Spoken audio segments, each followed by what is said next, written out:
Assalamualaikum warahmatullahi wabarakatuh. Waalaikumsalam warahmatullahi wabarakatuh. Bismillahirrahmanirrahim. Alhamdulillahi rabbil alamin.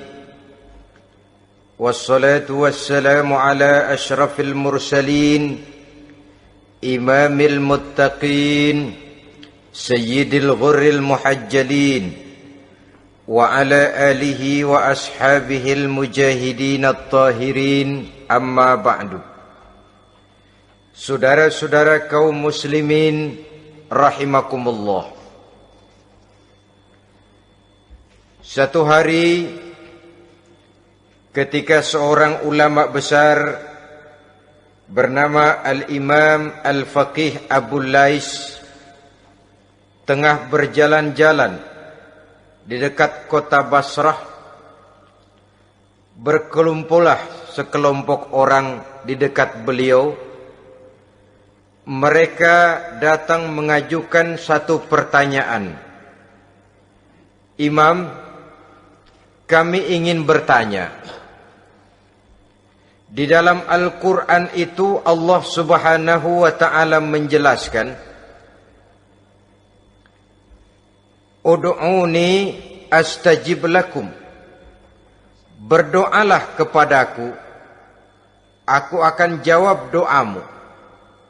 Mintalah kepadaku, aku kabulkan permintaanmu. Itu dan begitu janji Allah di dalam Al-Quran.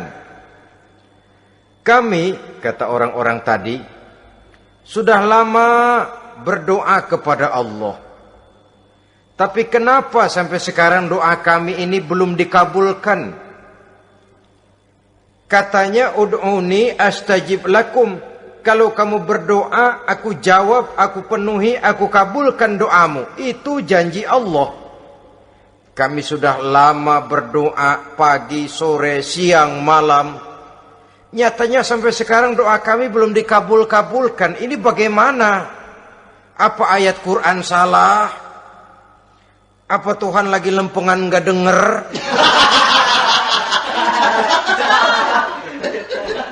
Apa doa kami yang terbalik? Kelihatannya sepele saja ini. Doa tidak didengar oleh Allah.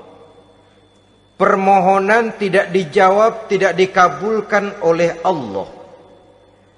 Tapi sebenarnya kalau kita mau merenung, kemalangan apa yang paling besar dalam kehidupan ini, selain daripada kalau permohonan dan doa kita sudah tidak dihiraukan oleh Allah. Artinya hidup sudah tidak diopeni oleh Allah. Jangankan Allah, saudara-saudara, kita nggak diopeni sama mertua saja bingung. Ini mertua diem aja, kalau saya salah apa salahnya, kalau ada yang dikepengenin apa kepengenannya, boyak ngomong kenapa diem begitu. Ini tidak diopeni oleh Allah. Kemalangan apa yang lebih malang selain daripada kalau doa sudah tidak didengar oleh Allah. Itu sudah kemalangan yang paling malang, lebih malang dari kota Malang saya kira.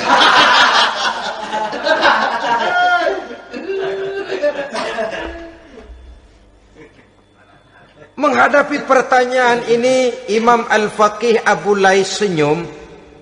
Lalu beliau berkata, tuan-tuan, tahu kenapa doa tuan-tuan tidak dijawab, permohonan tidak dikabulkan? Allah sudah tidak memperdulikan tuan-tuan ini. Kami tidak tahu, Imam, maka kami bertanya. Begini, hati tuan-tuan itu mati. Dari hati yang mati, channel tidak nyambung kepada Allah. Dari channel yang putus tidak ada getaran strom, bagaimana akan timbul gejala? Hatimu mati, jadi pantas kalau doa tidak dikabulkan, permohonan tidak dipenuhi, doa tidak terjawab, hatimu mati. Saudara-saudara kaum muslimin, dari hati yang mati ini, getaran tidak akan sampai ke hadratullah azza wa jalla. Nah, ini juga satu penyakit yang kita sangat khawatirkan, yaitu apabila hati kita sudah mati selagi jasad masih hidup. Artinya, jadilah kita bangkai berjalan di hadapan Allah Subhanahu wa ta'ala. Sementara kita sangat disibukkan dengan menggali berbagai macam jenis obat penangkal penyakit zahir, dan kita kurang perhatian untuk mencari obat penangkal penyakit batin yang kalau diserang penyakitnya menghancurkan kehidupan abadi di akhirat nanti. Perkembangan ilmu kedokteran nyata benar diikuti dengan perkembangan jenis-jenis penyakit. Makin maju ilmu kedokteran, makin modern penyakit. Ngerti juga rupanya itu penyakit. Dulu kita tidak kenal yang namanya AIDS. Kita tidak tahu yang namanya liver. Kita tidak kenal yang namanya stres. Paling yang banyak cika, masuk angin, dan sebagainya. Tapi baiklah, penyakit-penyakit batin yang menyebabkan hati menjadi mati, dan dari hati yang mati, doa tidak naik, tidak didengarkan oleh Allah Subhanahu wa ta'ala.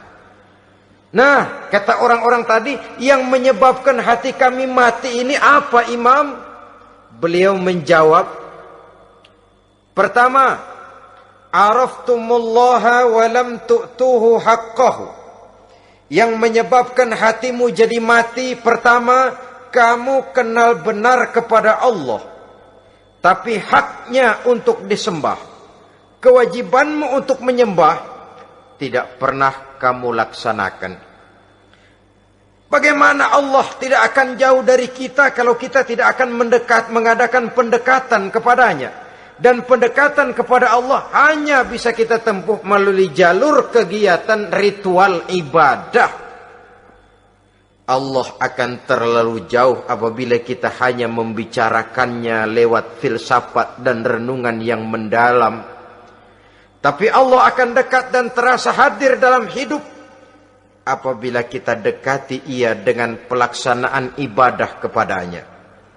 Kamu kenal Allah, tapi hakmu untuk menyembah, kewajibanmu untuk menyembah, haknya untuk disembah, tidak pernah kamu laksanakan.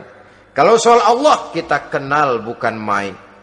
Bahkan tidak hanya kita mengajarkan kenal juga kepada anak-anak kita. Kalau ditanya siapa pencipta matahari, bulan dan bintang, Allah. Siapa pencipta lautan, gunung, hutan belantara dan sungai-sungai? Allah. Siapa pencipta bumi, matahari dan sebagainya? Allah. Sembahyang apa enggak? Bagaimana nanti?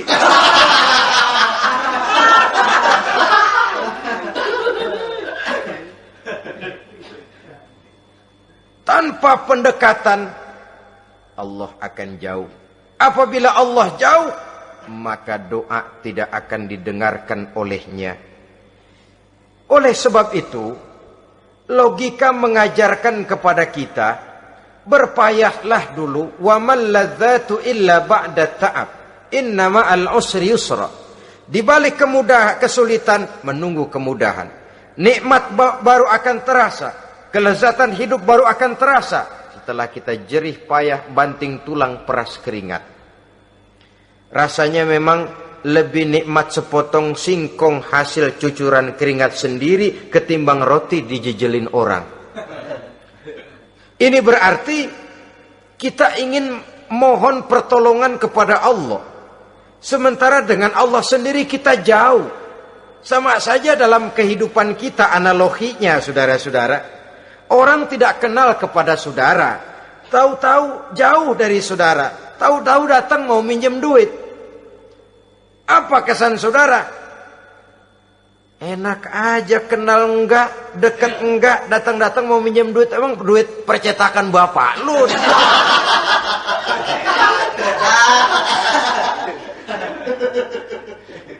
Sedangkan yang kita kenal, sedangkan yang kita bertemu tiap hari, Sedangkan yang sering datang ke tempat kita, kalau satu saat dia pinjam duit, toh kita kadang-kadang masih mikir.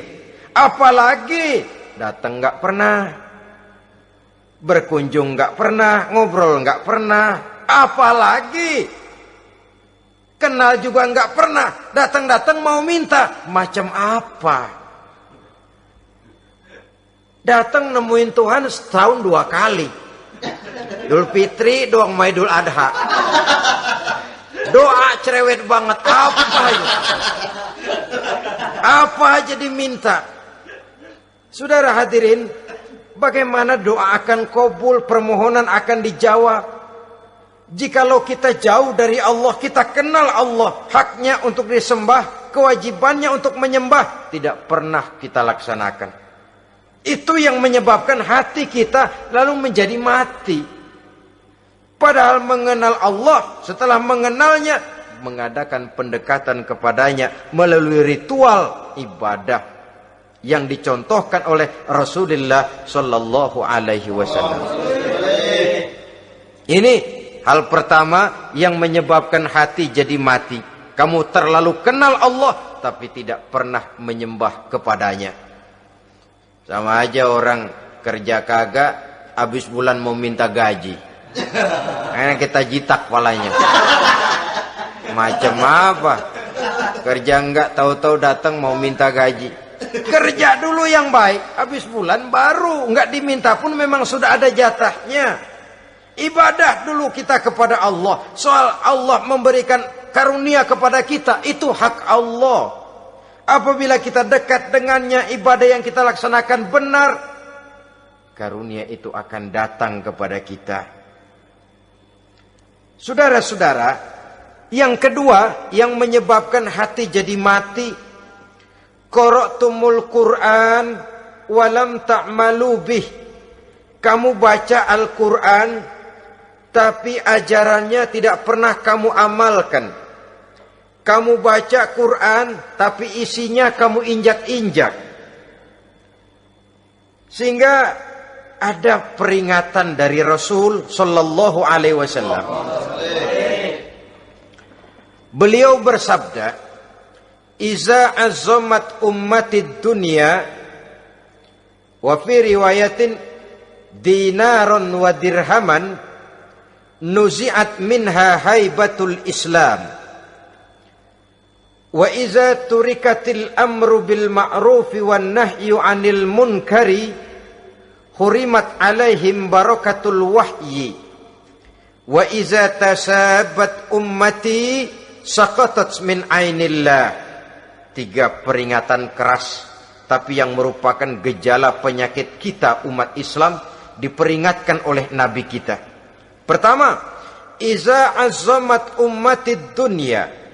Apabila umatku telah terlalu mengagung-agungkan dunia, apabila umatku telah jatuh menjadi umat yang materialistis, segalanya diukur dari sudut keduniaan saja, nuzi'at minha haibatul Islam, maka akan dicabutlah dari mereka kehebatan agama Islam.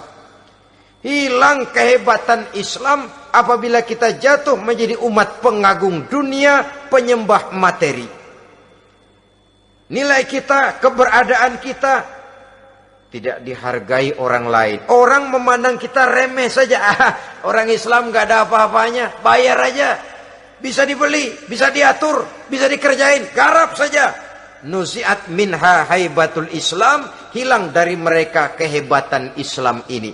Kenapa? Mereka telah mengagungkan dunia dan menjadikannya sebagai tujuan. Padahal dunia cuma alat, materi cuma alat, harta cuma alat. Yang kedua, wa iza turikatil amru bil ma'rufi wan nahyu 'anil munkari, hurimat 'alaihim barakatul wahyi. Apabila telah ditinggalkan amar ma'ruf dan nahi munkar, maka hilanglah keberkahan wahyu. Ini yang ada hubungannya dengan masalah kita. Kita baca Quran, kita tidak amalkan isinya.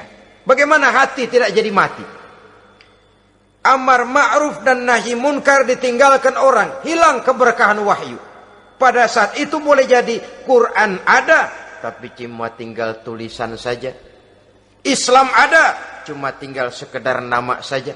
Diseminarkan, disimposiumkan, dimuktamarkan, tapi tidak dijabarkan dalam kehidupan sehari-hari. Apabila amar ma'ruf dan nahi munkar telah ditinggalkan orang, hilang keberkahan Quran itu. Akibatnya apa? Apabila amar ma'ruf tidak lagi digalakkan orang, nahi munkar tidak dilaksanakan orang, lalu orang menilai sesuatu menurut seleranya sendiri. Mana yang ma'ruf, mana yang munkar, tidak ada lagi patokan utama. Kalau baik kata otaknya, dia kerjakan. Tidak baik menurut otaknya, dia tinggalkan. Agamanya adalah otak, berhalanya adalah akal. Akhirnya umat kehilangan pedoman. Tidak lagi jelas mana batas yang ma'ruf, mana batas yang munkar. Dalam kondisi sedemikian, akhirnya akan terjadi penjungkiran nilai. Paling celaka nantinya, yang ma'ruf malah dianggap munkar, yang munkar malah menjadi ma'ruf. Peringatan ketiga dari Nabi, wa iza tasabat ummati saqatat min ainillah. Apabila umatku sudah saling berbantahan, apabila umatku sudah saling caci memaki, saqatat min ainillah, jatuhlah mereka dalam pandangan Allah Subhanahu wa taala. Hilang wibawa umat yang sudah saling mencaci maki, saling menjatuhkan, saling gasak, gesek, gosok. Justru agama menganjurkan kita ini saling asah, asih, asuh. Kadang yang kita praktekkan, kita ini saling gasak.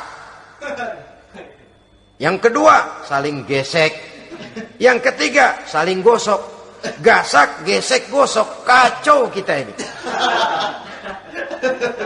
Saling gasak, menjegal kawan seiring, menggunting dalam lipatan. Saling gosok, fitnah sana, fitnah sini. Saling gesek, sikut kiri, sikut kanan. Tidak peduli orang lain luka dan sebagainya. Yang penting dia bisa nangkring.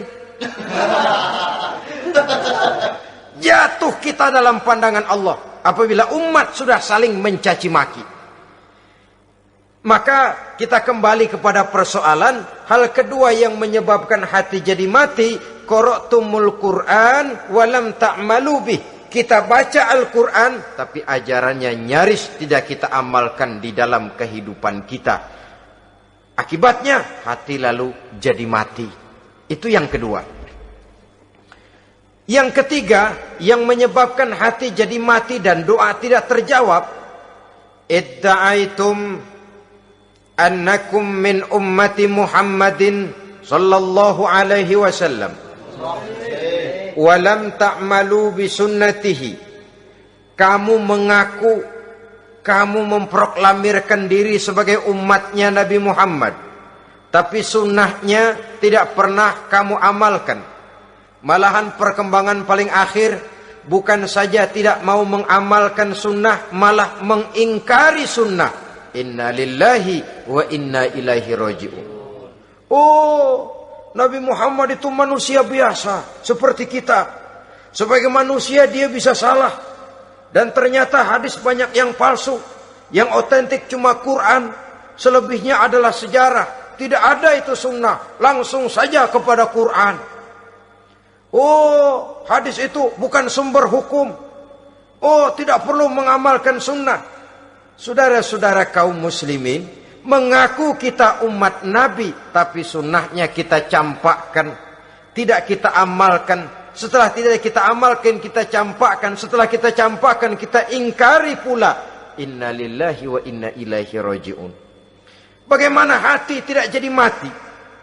Kalau siang malam kita memproklamirkan diri sebagai umat Nabi Muhammad, sementara sunnahnya kita campakkan, kita abaikan, dan kita ingkari dia. Sunnah itu. Padahal jikalau sekarang kita mengenal Islam, jikalau kita sekarang ngerti halal haram, tahu hak batil, bisa memilah dan memilih antara yang ma'ruf dengan yang munkar, itu utamanya adalah karena jasa Nabi Muhammad SAW, yang dari generasi ke generasi dilanjutkan oleh para sahabat, oleh tabi'in, oleh tabi'it tabi'in, terus oleh para ulama-ulama sampai kepada kita sekarang ini. Walaupun beliau hanya berfungsi sebagai penyampai, tapi kepribadiannya dijadikan model oleh Allah Subhanahu wa taala di dalam kita melaksanakan kehidupan beragama. Bahwa beliau manusia seperti kita, memang dalam arti unsur biologisnya ya manusia, punya darah, punya daging, punya hati, punya perasaan, bisa sedih, bisa gembira, tetapi beliau itu termasuk basyarun la kal basyar, manusia yang tidak seperti manusia pada umumnya, punya spesifik. Dan itu wajar sebagai seorang Rasul pilihan Allah, apalagi merupakan Rasul pilihan dari sekian puluh pilihan. Bahwa jamrud itu batu memang, tapi nilainya kan berbeda dengan batu kolar. Satu truk batu kolar dengan barangkali segenggam batu jamrud, nilainya tentu jauh lebih mahal batu jamrud. Kalau soal batunya, sama batunya, tapi nilainya berbeda karena esensinya berbeda. Kita manusia, Nabi Muhammad juga manusia, sama manusianya memang, tapi kualitasnya, nilainya tentu jauh panggang daripada api. Itu sebabnya Allah menjadikan beliau sebagai model. Laqad kana lakum fi rasulillahi uswatun hasanah. Di dalam diri Rasul itu terdapat contoh teladan yang sangat baik bagi kita. Oleh karenanya, pada pertemuan kali ini, apabila kita konsekuen mengaku umat Nabi Muhammad, marilah konsekuen juga menegakkan sunnahnya. 3. Yang keempat, yang menyebabkan hati jadi mati dan doa tidak terjawab, akaltum ni'mata rabbikum walam tashkurulah. Tiap hari kamu makan nikmat Tuhanmu, tapi kamu tidak pernah mau bersyukur kepadanya, kepada Allah Subhanahu wa ta'ala. Nikmat Tuhan kita doyan banget, tidak pernah sehari dan sesaat pun terlepas diri dan hidup ini dari nikmat-nikmat yang diberikan Allah. Sejak kita bangun tidur sampai tidur kembali, bahkan tidur itu sendiri, di pasar, di sawah, di kantor, dimanapun kita berada, gak pernah nikmat Allah berhenti. Hidup kita dalam alam diberikan segala fasilitas untuk menunjang kehidupan. Gak pernah Allah pasang pajak matahari, gak pernah Allah pasang pajak gas udara. Nikmat-nikmat yang banyak itu tiap hari kita kecap, tiap hari kita nikmati. Tapi kita tidak pandai bersyukur. Padahal Allah memberikan peringatan keras dalam hadis qudsinya. Man lam yashkur ala na'mai wa lam yasbir ala balai falyakhruj min tahti samai wal yatlub rabban siwaya. Siapa yang tidak mau bersyukur terhadap nikmat yang aku berikan kepadanya, dan tidak mau bersabar terhadap ujian yang aku berikan kepadanya, silahkan keluar saja dari kolong langit ini dan cari Tuhan selain aku. Diusir oleh Allah. Kalau orang tidak mau bersyukur terhadap nikmat yang aku berikan, dan tidak mau bersabar terhadap ujian yang aku timpakan, keluar dari kolong langitku, keluar, cari Tuhan selain aku. Diusir. Lah yang ngusir Allah. Anak sekarang bilang mau ke Menong.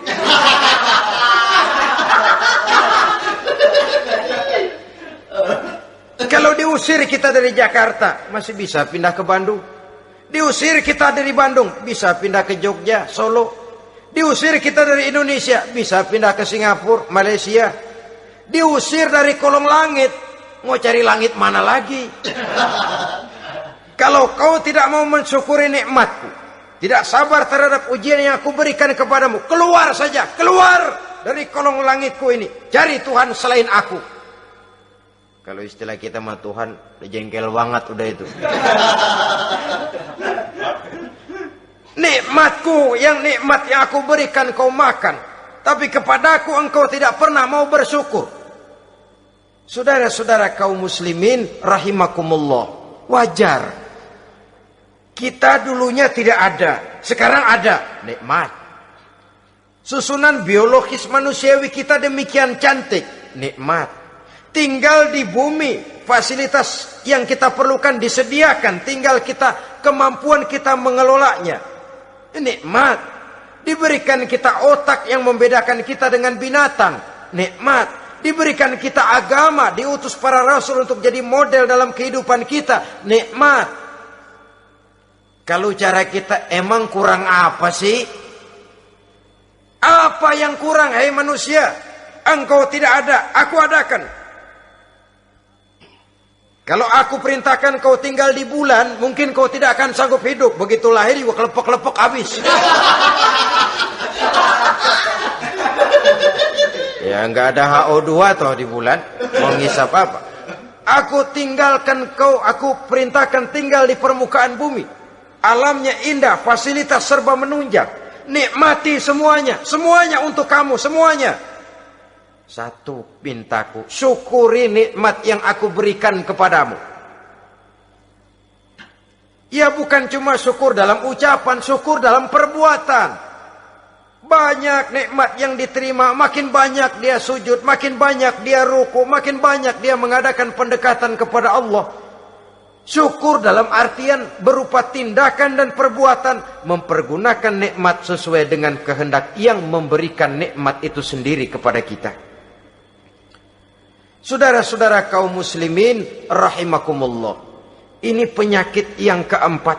Kamu makan nikmat Tuhanmu, tapi kamu tidak pernah pandai bersyukur kepadanya, mensyukuri nikmat yang diberikan tadi. Bagaimana hati tidak jadi mati? Kita sibuk mempersolek jasmani, mencari obat penangkal penyakit zahir. Maka yang ramai di zaman sekarang, saudara lihat, salon, fitness, senam, macam-macam jenis. Tidak ada salahnya dan tidak ada jeleknya. Tapi kalau itu sampai melupakan kita kepada memperindah batin, memperbaiki jiwa, artinya bukankah kita perlahan tapi mempersiapkan diri menjadi bangkai berjalan di hadapan Allah. Dengan operasi plastik, yang pesek jadi mancung, yang sipit jadi belok, kulit keriput jadi kencang, pipi terlalu cekung bisa diatur. Saudara-saudara, tapi kalau hati yang rusak, jiwa yang rusak, kemana lagi kita akan berobat kalau bukan kepada agama?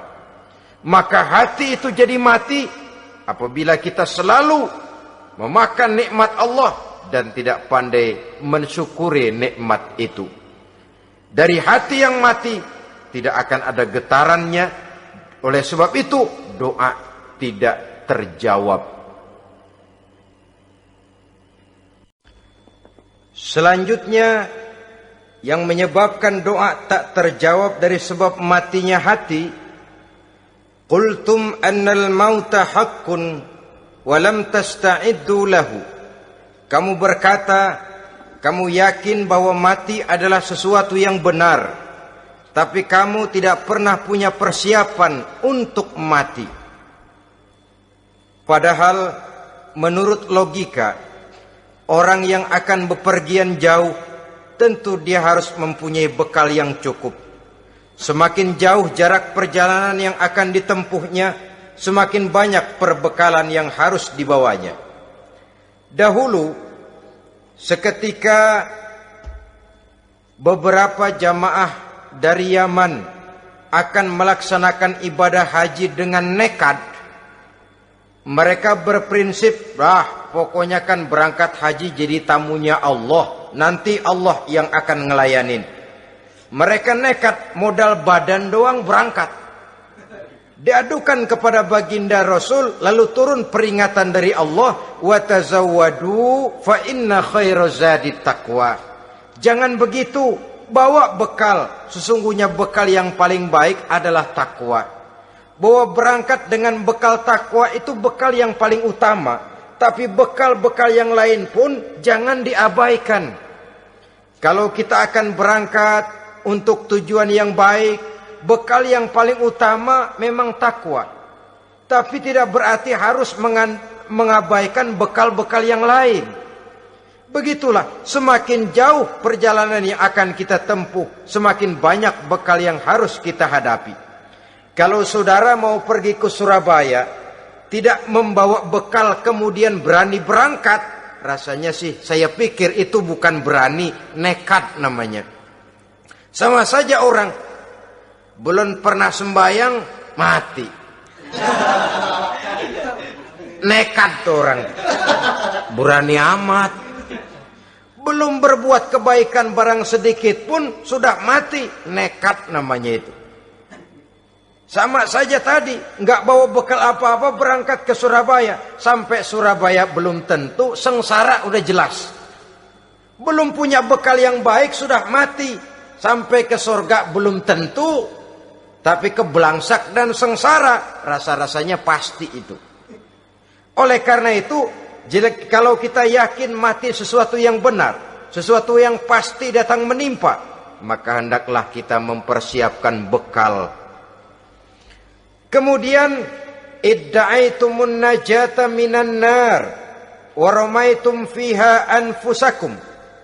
Kamu memproklamirkan diri ingin selamat dari neraka, tapi kamu lemparkan dirimu ke dalam neraka. Bagaimanapun bajingannya bajingan, kalau ditanya ente mau masuk neraka enggak? Jawabannya pasti enggak. Itu pasti. Perbuatannya sendiri yang melemparkan dirinya ke dalam neraka. Membiarkan dirinya berlarut-larut, bertimbun-timbun dalam dosa dan kesalahan. Dan tidak akan ada niatan untuk memperbaiki diri. Hanyut di meja judi, habis ditelan minuman keras, fitnah sana, fitnah sini, hasud sana, hasud sini. Padahal mulutnya ingin selamat dari neraka. Perbuatannya malah melemparkan dirinya ke dalam api neraka. Tidak ada orang yang lebih sayang kepada diri kita selain kita sendiri. Dan menyayangi diri itu tidak cuma dengan memandikannya sehari 3 kali, memakaikannya parfum dengan segala macam merek, memakai sabun yang wangi-wangi, minyak yang harum-harum. Lebih daripada itu, jaga dan sayangi diri. Jangan jatuhkan dia ke dalam perbuatan-perbuatan yang bisa menjerumuskan diri itu ke dalam neraka. Kemudian disambung oleh Imam Al-Faqih Abu Lais yang menyebabkan doa tidak terjawab karena hati mati. Idda'aitum dukhulal jannah walam ta'malu laha. Kamu ingin masuk surga, tapi kamu berat mengamalkan perbuatan yang bisa menyampaikan kamu ke surga. Semua kita kalau ditanya, mau masuk surga? Mau. Tapi jarang yang berlomba melakukan perbuatan-perbuatan yang bisa menyampaikan kita ke surga. Kemudian yang terakhir kata Imam Al-Faqih Abu Lais, dafantum mautakum walam ta'tabiru laha. Kamu menguburkan orang yang mati di antara kamu, tapi kamu tidak bisa mengambil iktibar, tidak bisa mengambil pelajaran dari mayit yang jenazah yang kau kuburkan itu. Mestinya kan nguburin orang tuh membuat sadar. Iya, kalau sekarang saya baringkan di liang lahat, menghadap ke arah kiblat, bantalnya tanah, setelah itu ditutup dengan papan, lalu ditimbun dengan tanah. Iya, sekarang giliran dia. Giliran saya, entah besok, lusa, bulan depan, tahun depan, tapi pasti mengubur mayat, mengubur jenazah, tapi tidak bisa mengambil iktibar dari yang dilaksanakannya itu.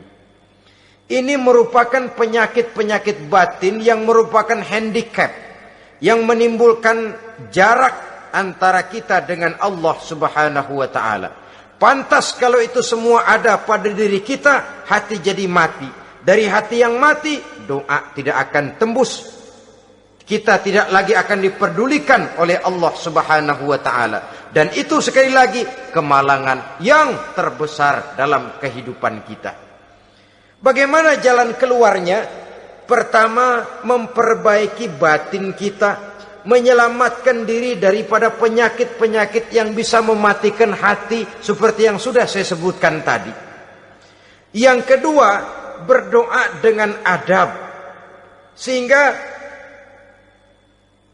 tata cara di dalam kita bermohon kepada Allah Subhanahu wa taala dibicarakan secara khusus oleh Al-Imamul Ghazali dalam kitab Ihya beliau yang disebut adabud doa. Adab di dalam kita melaksanakan doa kepada Allah Subhanahu wa taala. Setelah batin ini bersih dari penyakit-penyakit hati yang bisa menyebabkan hati jadi mati, berdoalah kita kepada Allah. Bagaimana adabnya? Kata Imamul Ghazali rahimahullah, yang pertama hendaklah ia di dalam berdoa itu memilih waktu yang mulia. Minal awqatis syarifah, kata beliau. Memilih waktu-waktu yang punya nilai mulia. Ramadan dalam 1 tahun, Jumat dalam tiap minggu, sepertiga malam yang akhir pada setiap hari. Waktu-waktu yang punya nilai mulia. Walaupun misalnya saudara berdoa pada hari Kamis, tidak ada halangannya Allah mau kabulkan. Ini tidak berarti bahwa kalau sudah berdoa hari Jumat lalu hari Kamis tidak mau berdoa, tidak. Lebih memilih mengintai waktu-waktu yang punya nilai mulia. Lailatul Qadar sekali dalam setahun. Waktu-waktu yang punya nilai mulia. Logikanya begini, saudara-saudara. Kalau kita datang ke rumah seseorang, tujuan utama kita minjem duit, yang paling pertama kita perhitungkan tanggal berapa nih? Kan itu toh, tanggal berapa? Kalau tanggal 20 atuh minjem duit, orang lagi ngap-ngapan, boro-boro dia bisa minjemin, dia sendiri mungkin lagi pusing. Kita lebih dulu kita amatin tanggal berapa nih? Yang enak sore apa siang? Jam 2. Jam 2 dia baru pulang dari kantor, tapi giliran tidur. Kalau dia tidur dibangunin datang mau minjem duit, kagak dimaki-maki sudah kebagusan deh. Kan kita lihat waktunya, timingnya kata orang sekarang. Tanggal berapa, sore apa malam, apalagi gulem apa terang bulan. Itu semua sudah kita atur sedemikian rupa, memilih waktu. Yang kedua kata Imamul Ghazali, memilih keadaan yang istimewa. Kalau tadi soal waktu, yang kedua soal keadaan. Ada situasi-situasi di mana doa itu diijabah oleh Allah Subhanahu wa taala. Di antaranya kata Imam Abi Hurairah, "Inda zahfis sufuf fi sabilillah." Pada waktu mengatur barisan perang membela agama, di situ doa kabul. Inda nuzulil ghais, ketika turun gerimis, di situ doa makbul. Inda iqamis shalah, ketika salat mau didirikan, riwayat lain bainal azan wal iqamah, antara azan dan qomat, di situ doa makbul. Itu memilih keadaan-keadaan. Kemudian yang ketiga kata beliau, berdoa menghadap kiblat. Ya, apa kalau doa madhab mudik Tuhan gak tahu? Tahu. Tuhan gak dengar? Dengar. Cuma lebih etis. Lebih etis kalau kita berdoa menghadap ke arah kiblat. Saudara-saudara kaum muslimin rahimakumullah. Yang keempat, hifdzus shaut, menyederhanakan suara. Tidak terlalu keras, juga tidak terdengar orang lain, apalagi kalau doa kita diaminkan oleh orang lain. Tidak usah terlalu keras. Kenapa? Karena Allah yang kita meminta kepadanya bukan zat yang tuli, bukan zat yang buta, bukan zat yang tidak dengar, bahkan dia maha dengar. Juga tidak terlalu seperti orang berbisik-bisik, apalagi kalau doanya doa bersama-sama. Tapi kadang-kadang terdorong oleh husnuzon dari para makmum saja. Tidak peduli apa yang dibaca oleh imam, yang kedengaran cuma amin aja gerengan. Amin, amin, amin, amin, amin, amin.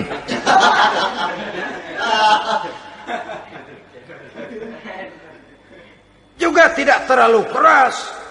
Seperti orang berdoa, seperti orang pidato. Saudara-saudara kaum muslimin rahimakumullah. Yang kelima, alla yatakallafa saja fid doa. Dalam berdoa, kalau istilah kita, jangan nyelongcong. Sajak ini menunjukkan sikap berani kepada Allah. Misalnya ada orang berdoa, ya Allah ampunilah saya kalau engkau mau. Kalau Allah mau. Kasihanilah saya ya Allah kalau engkau mau. Itu doa orang songong. Atau sama saja, ya Allah berilah saya rezeki dikit aja. Emang kenapa pakai begitu?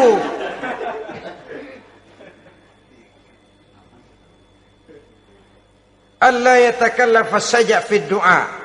Yang keenam kata Imamul Ghazali, at-tadarru' wal khusyu'. Dengan tadarru' dan khusyu', dengan sikap tawadu, benar-benar ya seperti kita lah kalau datang memang menghajatkan pertolongan dari seseorang, segala action kita atur supaya hajat kita itu kabul, kan begitu.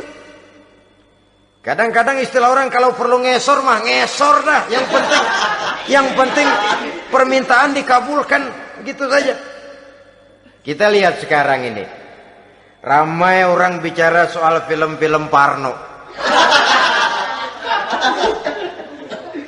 Kelihatannya pendatang-pendatang baru, pokoknya asal bisa main dah, bugil ya bugil dah. Yang penting nyohor, bisa tampil. Walaupun dalihnya semua sama, mula-mula cuma iseng. Adegan panas bagaimana? Kalau tuntutan skenario apa boleh buat? Apa boleh buat? Emang nggak bisa milih. Setelah film beredar baru saya juga jijik ngelihat, lah tadi kemana waktu bikin? Udah jadi baru jijik, bikinnya merem memang itu.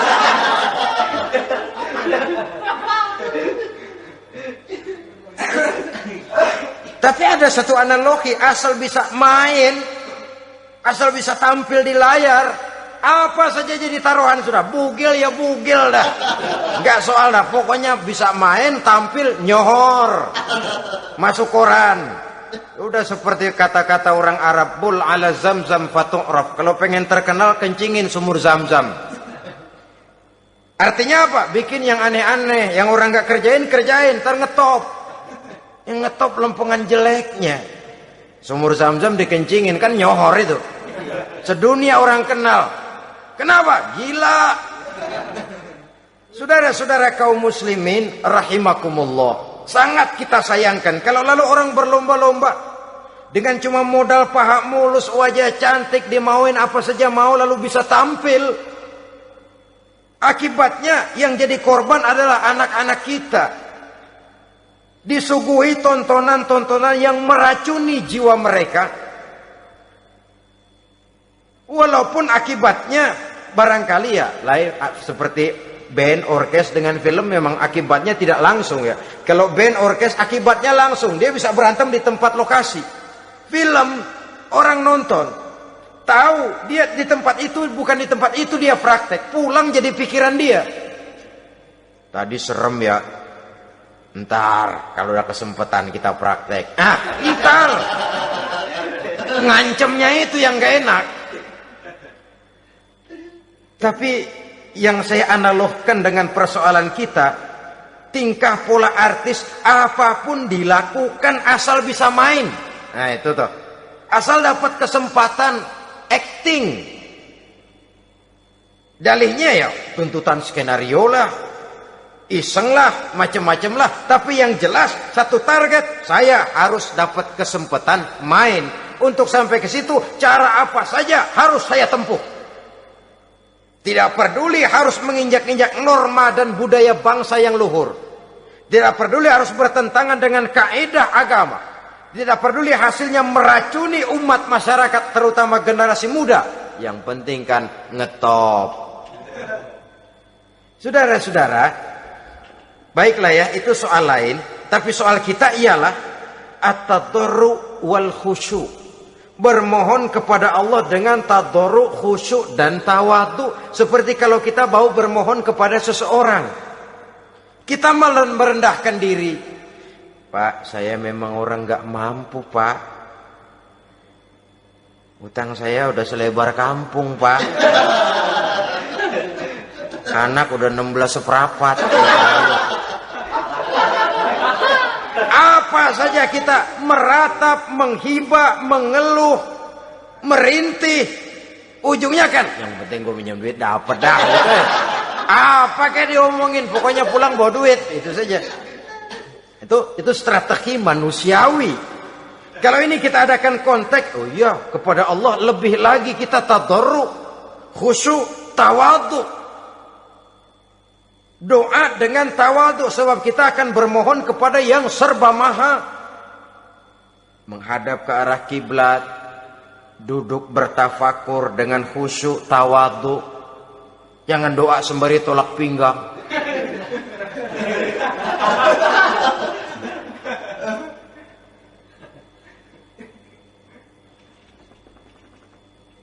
Yang ketujuh, kata Imamul Ghazali, ayyujzimad du'a wa yuqina bil ijabah.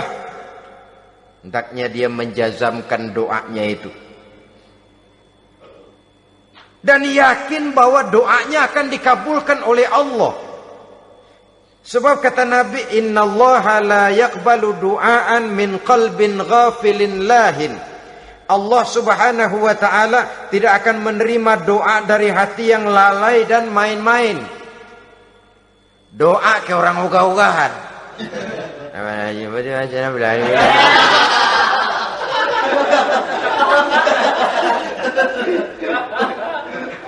Kali malaikat nyongok dong, lu minta apa lu?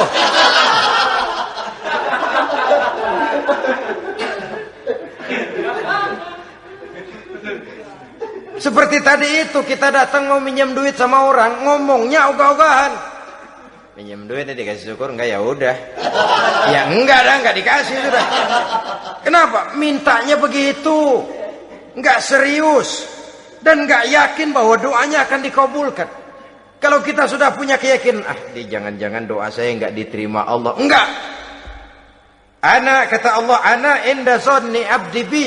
Aku sih bagaimana menurut sangka hambaku kepadaku saja. Kalau sangkanya baik, aku baik. Kalau sangkanya doanya dikabulkan, aku kabulkan. So itu doa harus dengan pasti dan harus dengan yakin doa itu akan dikabulkan dan meluruskan harapan, membenarkan cita-cita, meluruskan maksud apabila doa itu dikabulkan oleh Allah Subhanahu wa taala.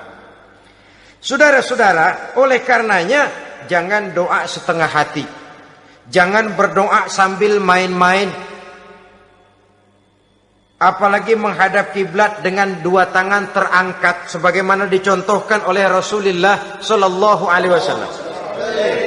Bahwa berdoa tanpa mengangkat kedua tangan pun Allah tahu. Allah dengar. Tapi kelihatannya kurang serius. Seolah-olah terserah dah Tuhan, mau dikasih ya kasih, enggak ya udah. Seolah-olah kita tidak serius dalam berdoa. Kemudian yang berikutnya kata Imamul Ghazali, ayyaftatahad du'a bi zikrillah fala yabda'u bisu'al. Hendaknya dia mulai berdoa itu dengan menyebut nama Allah, berzikir kepada Allah, fala yabda'u bisu'al, jangan langsung memulai dengan permintaan. Ini tata krama etisnya. Sama juga orang kirim surat, salam sejahtera kami haturkan. Padahal mah nggak ada itu juga nggak apa-apa. Itu kan maksud mukaddimah saja.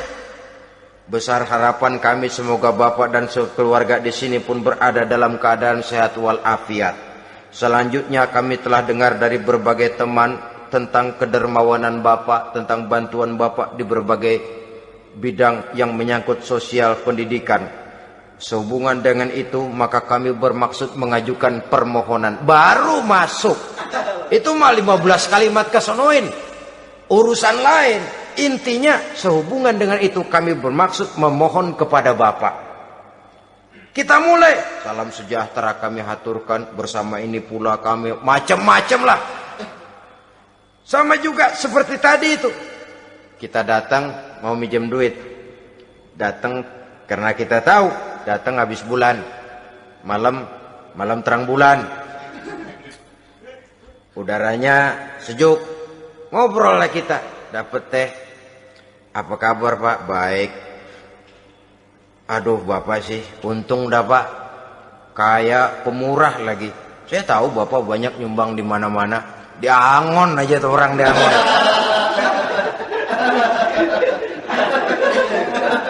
Kira-kira udah mau telap aja baru dikedat. Ngomong-ngomong Pak, nah mulai nih kalau udah ngomong dah tuh mulain. Baru masuk. Jadi etisnya berdoa itu dimulai dengan zikrullah.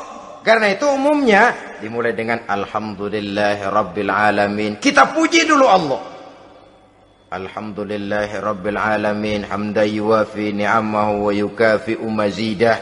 Kita puji dulu Allah. Seperti orang tadilah. Kita puji dulu kebaikannya. Walaupun pada akhirnya kita minjem duitnya. Ya, sebenarnya Allah nggak perlu dipuji toh. Dipuji atau tidak Allah tetap termulia.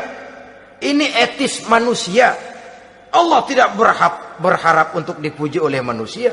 Allah tidak untung seluruh alam memujinya. Manusia mau memuji atau tidak itu urusan manusia sendiri. Allah tidak minta untuk dipuji. Allah juga tidak gila kepada pujian. Kalau kita memulai doa dengan pujian, etis kita kepada Allah Subhanahu wa taala di dalam kita bermohon kepadanya. Saudara-saudara kaum muslimin rahimakumullah. Kemudian menyesuaikan doa dengan kondisi. Ini termasuk syarat batin ya, taubat, waraddul mazalim kata Imam Ghazali, menolak segala macam kezoliman. Artinya kalau berdoa itu tahu diri. Kalau gaji kita sebulan 700 atau 800, 900 ribu, berdoa minta rezeki 1 juta, itu tahu diri namanya. Kan cuman kurang 100 ribu. Ya, kalau kerja kagak, minta gajian 1 juta. Pengen doa dikabulkan, rasanya secara etis nggak tahu diri orang berdoa seperti itu. Orang datang mau minta duit, mau pinjam duit kepada kita, kan kita lihat kira-kira mampu ngembaliin nggak nih orang. Kita lihat, kita evaluasi kemungkinannya. Lalu si yang minjem tentu tahu diri. Kalau memang kekuatannya ngembaliin, tidak seperti kekuatannya mulangin, hendaknya dia timbang rasa. Begitu juga kepada kita etisnya kepada Allah Subhanahu wa ta'ala. Tahu diri, menyesuaikan doa dengan keadaan. Kalau tidak, ada gap terlalu jauh panggang daripada api, nanti nasibnya bagai si pungguk merindukan bulan. Apabila adab-adab di dalam berdoa ini kita perhatikan, sejak dia dari adab yang zahir sampai kepada adab yang batin, kemudian penyakit-penyakit yang membuat hati itu jadi mati, maka insya Allah doa kita dijabah oleh Allah Subhanahu wa ta'ala. Dalam Al-Baqarah ayat 186, Allah Subhanahu wa ta'ala menjelaskan, wa iza sa'alaka ibadi anni fa inni qarib ujibu da'watad da'i iza da'ani falyastajibu li wal yu'minu bi la'allahum yarshudun. Apabila hambaku bertanya kepadamu Muhammad tentang aku, kata Allah, fa inni qarib, katakan kepadanya aku dekat sekali dengan mereka. Ujibu da'watad da'i iza da'ani, aku akan jawab aku kabulkan permohonan orang-orang yang berdoa kepadaku. Falyastajibuli wal yu'minu bi, maka hendaknya mereka juga menjawab panggilanku atas dasar iman kepadaku. La'allahum yarsyudun, semoga dengan ini mereka kelak mendapat petunjuk. Saudara-saudara, Al-Baqarah 186 ini dengan nyata menjelaskan kepada kita, Allah akan menjawab doa, mengabulkan permohonan apabila kita falyastajibuli wal yu'minu bi, juga menjawab panggilan Allah atas dasar beriman kepadanya. Logikanya tadi itu, araftumullaha wa lam tu'tuhu haqqahu. Kita tidak pernah mau menjawab panggilan Allah sementara kita berharap doa kita dijawab oleh Allah. Apa enggak pincang? Apa enggak berat sebelah? Panggilan Allah kita berat memenuhinya, sementara kita sangat berharap agar permohonan kita, seruan kita dikabulkan oleh Allah. Menjawab panggilan Allah atas dasar beriman kepadanya. Kenapa? Ada orang menjawab panggilan bukan berdasarkan iman, tapi karena target lain. Datang sembahyang Jumat paling dulu, target utamanya pulang juga paling dulu nyabet sendal, nyabet sepatu. Menjawabnya iya, tapi tidak karena iman. Jadi apabila kita rajin menjawab panggilan Allah atas dasar beriman kepadanya, maka seruan, permohonan, doa niscaya dikabulkan olehnya. Ini saja, mudah-mudahan ada manfaatnya. Terima kasih atas segala perhatian. Mohon maaf atas segala kekurangan. Usikum wa nafsi bitaqwallah. Wassalamualaikum warahmatullahi wabarakatuh. Waalaikumsalam warahmatullahi wabarakatuh.